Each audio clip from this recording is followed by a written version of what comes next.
Beyond Belief, Fact or Fiction. Hosted by Jonathan Frakes. Tonight, your challenge is to separate what is true from what is false. 5 stories, some real, some fake. Can you judge which are fact and which are fiction? To find out, you must enter a world of both truth and deception. A world that is beyond belief.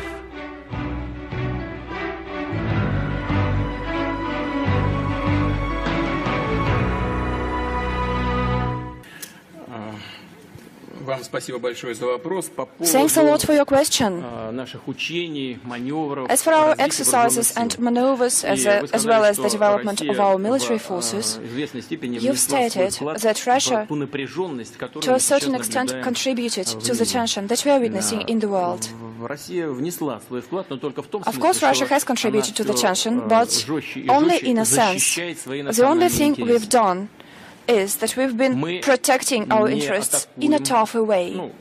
We are not aggressive. We are not attacking anyone in the political sense of the word. We are not encroaching upon anyone's interests. We are just protecting our own. And the miscontent of our American partners is due to what we are doing. And it is not due to what we do in some security areas. It is not due to the maneuvers that could provoke tensions, for example. Let me explain what I mean. You've mentioned the flights of our aviation, including our strategic aviation flights. Do you know that Russia, at the beginning of the 90s, totally stopped the flights of our strategic aviation in the far patrolling regions? We totally stopped them, to the contrary of what the Soviet Union had done. But the American strategic aircraft with nuclear weapons on board continued their flights. Why did they do so? Whom were they threatening? So we did not fly. We stick to that practice. But maybe only 2 or 3 years ago we renewed the flights. We resumed the flying practice. So who provoked the tension? Was it us? I don't think so. We only have 2 military bases abroad in Kyrgyzstan because it is a strategically dangerous direction.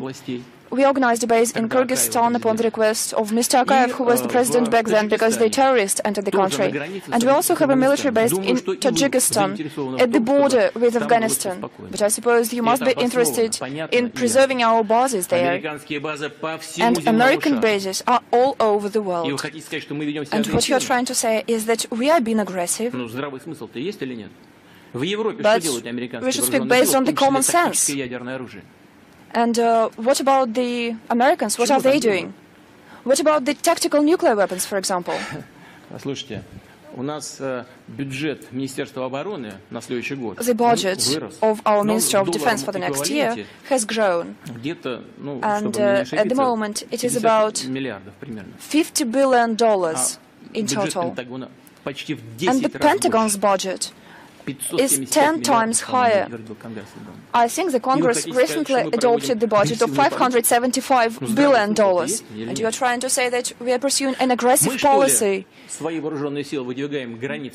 Does it sound logical or reasonable to you?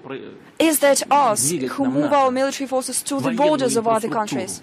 Is that us who move our military structures and NATO's infrastructure closer to other countries?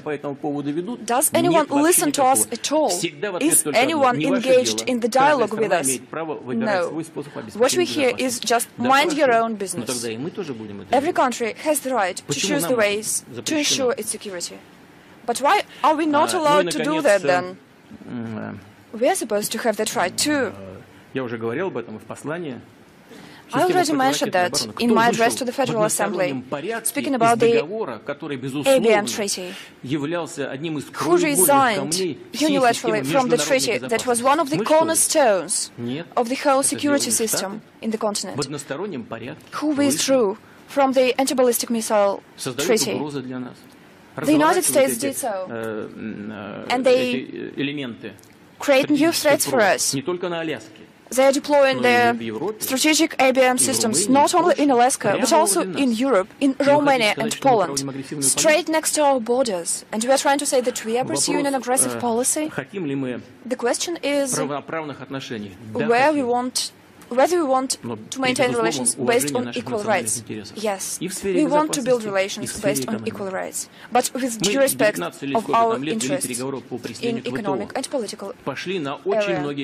We've been maintaining negotiations on the WTO for many years now, for 19 years, and we believed that the agreements we reached were supposed to be solid.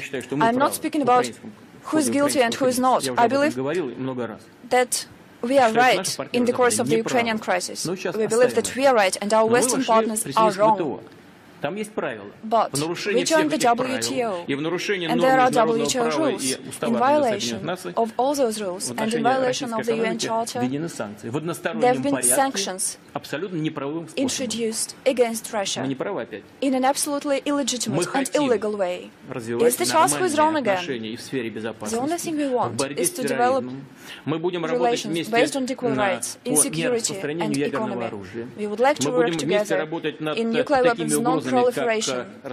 We want to work together to counteract terrorism, transnational crime, organized crime, the spread of communicable diseases, including the disease caused by Ebola virus. We will work together in economy if our partners want. We'll tell you whether this story is true or false at the end of our show. Next, a beheading in a wax museum on Beyond Belief, Fact or Fiction.